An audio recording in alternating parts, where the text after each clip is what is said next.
Hey everyone, it's Matt here, and today we're going to go over what to do after a hurricane passes through and to keep track of all of the issues that may happen so you don't have any problems in the future, so you can take pretty quick action on getting these repairs handled. So we're going to go over a couple of our properties, and we're going to start with our personal home. So some of the areas that we want to keep an eye on will definitely be the roof, anything to do with your sidings, windows, or even shutters. In that case, chances are there could be some issues with those. Likewise, making sure your air conditioning condenser is free and clear of debris as well.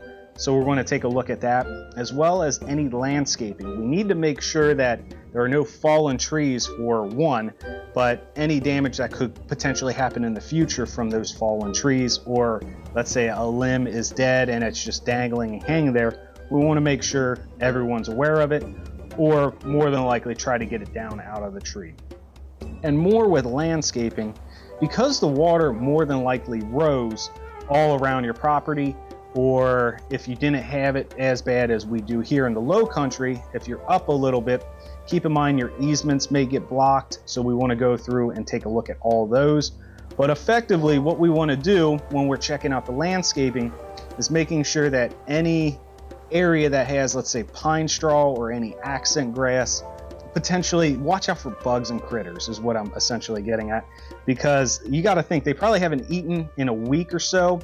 And if you're going outside at this time, make sure you have bug spray on, because you're going to get eaten alive. And then the last thing is just watch where you're putting your hands too as you're checking around your house or houses, just to make sure no other critter comes out and bites you just because of that reason that they haven't eaten in quite a while. So everything is hungry that is out there. So, and we'll keep in mind, we live in a swamp over here in Savannah, Georgia.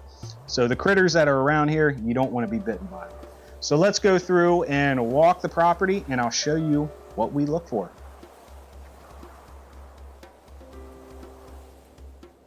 And first and foremost, I need to let you know it is really muggy right now and the lens keeps fogging, so hopefully it doesn't become a problem. But just know, unfortunately, there's not much I can do about it. So I want to show you as we walk around the property, there's about a foot of water that ran all the way out to the road there. So I have a feeling we are going to be renovating our backyard here soon, adding a porch and probably some pavers and stuff. So probably what I'll end up doing is running a French drain to try to get some of this water out, because our backyard was really bad this year. And I don't want the grade to eventually push the water at our house foundation. So that's one thing that I want to possibly do in the future, but that's a long-term thing. Second thing that you want to do is just come over to your air conditioning unit. Make sure that it is pretty clear all around. You can see I got a lot of debris up underneath it, so I pulled that off as well. I'm just going to make sure that I go through and clean it, get everything out of the unit itself, and just make sure it's completely clear.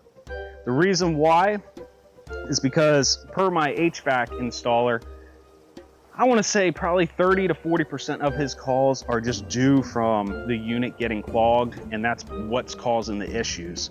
So by just coming out here, cleaning it off, and just making sure there's no debris, you're going to save yourself a ton of cost when it comes to your energy savings, and your efficiency on your unit will work better. So make sure you get that cleaned, and if there is any damage from fallen limbs hitting anything on the unit, make sure to get a repairman out. But besides that, yeah, just make sure that's all cleared out.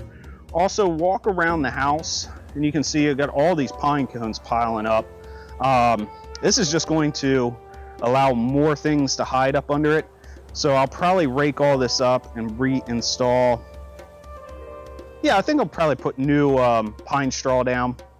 But as you're walking along, just look at any debris and make sure that you just take note of it and come back and clean it all up. So as I'm walking around, I'm looking at my foundation, just making sure that there is nothing standing out, nothing out of the ordinary. There's no cracks in the foundation from the water. The siding, any of your siding, if you notice that it's popping, take note of it.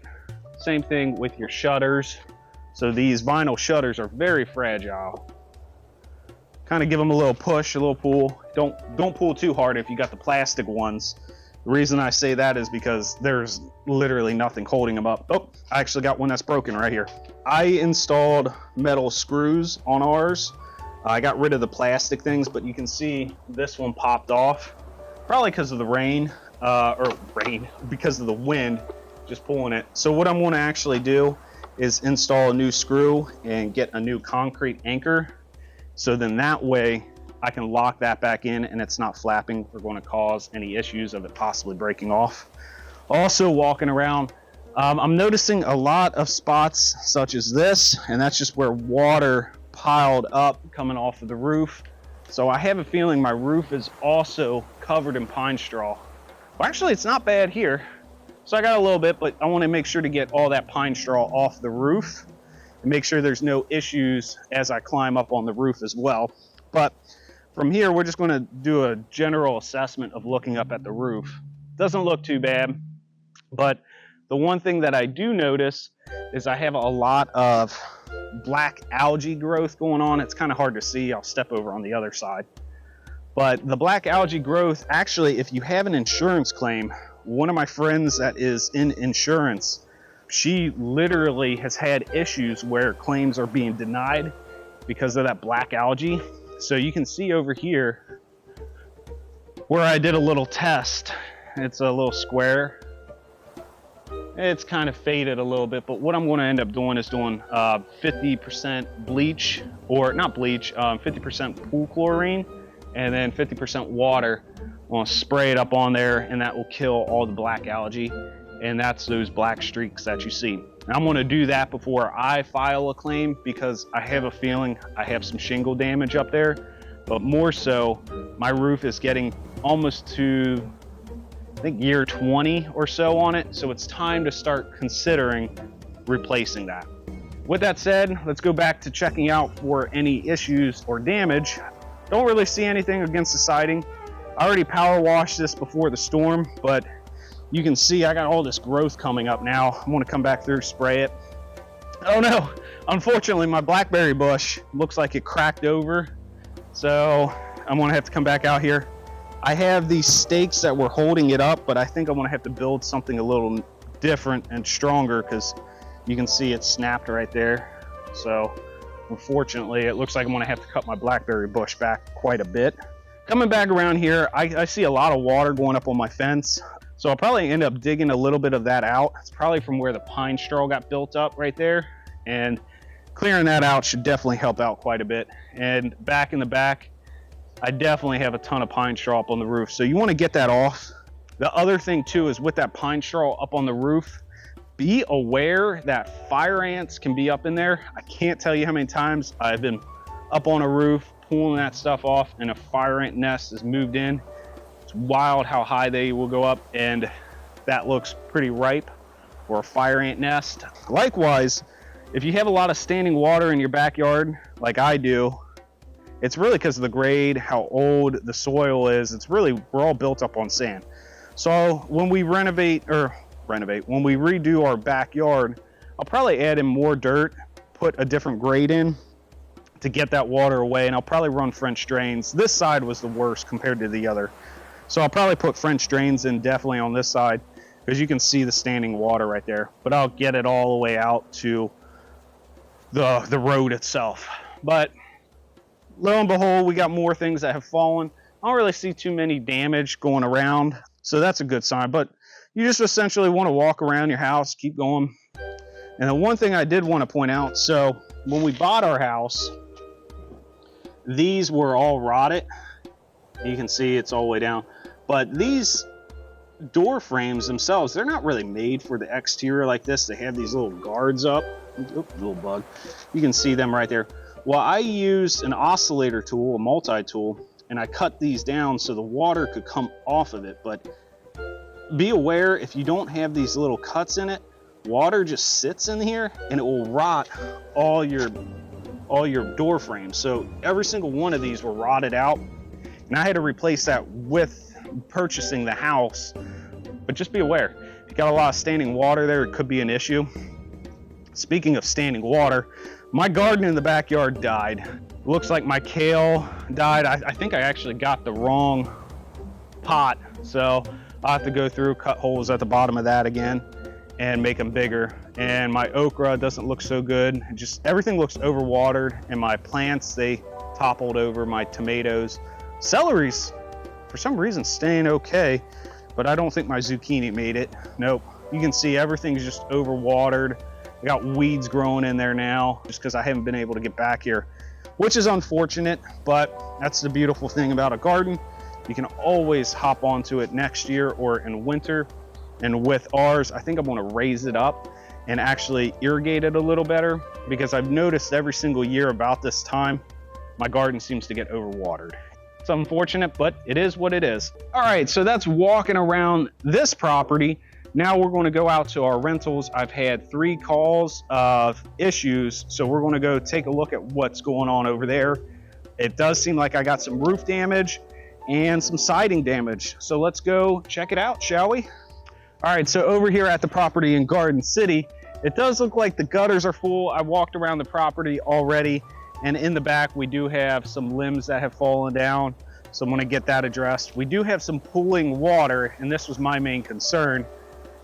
So you can see all the water that's all around here. The Garden City actually maintains this waterway, so there's an easement over there, and what they'll actually do is come and dig that out so the water can have a path out. But unfortunately, it looks like it might be clogged or something, because we have a lot of standing water all around here. You can really see it right there. So I'm gonna come back and take a look at that. But overall, hopping up on that roof, just gotta clean the gutters. So pretty easy over here, nothing too bad. So let's head over to the next property. All right, over here at the next unit, and this is the one that we got a call about, but you can see at the top right there, it looks like a piece of the siding came off. Already walked around the property and everything looks pretty good, but I did notice too that we have a piece off right here as well. So going to go ahead and get those pieces of siding ordered. Unfortunately, those are actually asbestos siding panels. Now, there's nothing bad about them. You just don't want to take them down and grind them, but they make plastic ones. So just order the plastic replacements. But I got to get that one at the top of that window taken care of as soon as possible. So I'm going to get the ladder over here, get that handled, and add it to my list. But it looks like I got another cracked one right there too.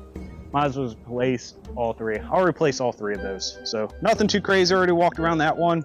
Everything looks a-okay. Off to the next one. All right, over here at the next unit, and we got a call about this tree. You can see it leaning right there. It's the neighbor's tree, so there's really nothing that we can do. You can see it tilting right there. It's falling into this tree. So that's on the neighbor's property. So thankfully, we don't have to worry about that one. But we also got a report that this roof could be leaking right about there. So let's go check that out and walk around the property, see if there's anything else crazy that's going on. But overall, this one doesn't look bad at all. I did notice something with this back door. But that's the thing, when you guys are walking your properties, look in all the little nooks and crannies, see if there's any standing water. But unfortunately, it looks like the wind gust and cracked it right there at the top. So gotta go in, gotta get that replaced. Let's go in and take a look at the ceiling and try to figure out if it is leaking or not. All right, we're inside the property and, oh no, it looks like we sprung a leak. So there's something going on right there. Get that handled, but chances are that's either the flashing or a shingle popped up and the nail is showing and the water is dripping down through. So thankfully it's nothing too crazy. And the reason I have a feeling it's the flashing, because right here is the front door, and outside, as you saw, there was a little buildup of debris. So hopefully it's an easy fix. We'll get that taken care of, but everything else looks good. So let's get it all handled. Catch you on the next video.